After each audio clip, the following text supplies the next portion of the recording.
Hi friends, నార అయితే చాలలేదు. ఈరోజు ఒక అరెకరానికి తరుగైంది. వరి నాటుకు వస్తే ఇదిగో నార అయితే వేరే ఊరు వెళ్ళి నారు పిక్కొని వస్తున్నాం. పిక్కొని ఇంటికి వెళ్తున్నాం.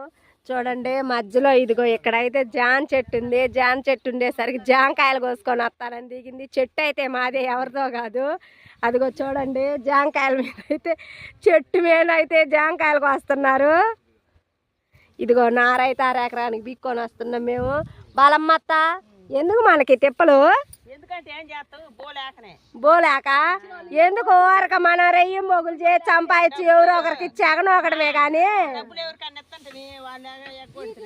అదే మనకెందుకని కదా అంత అగసాట్లు కమ్మగా మనం కూడా వాళ్ళ ఇంటికాడ కూర్చొని తినపోయినవా? నీకల్లా ఈ వయసులో ఎందుకు అసలు ఇంత తిప్పలు? మాతో పాటు కుర్రోళ్ళ నారు బేకను వస్తుంటివి, నాట్లు కొత్తంటివి, కోతలు కొత్తంటివి, కల్లాలు కొత్తంటివి.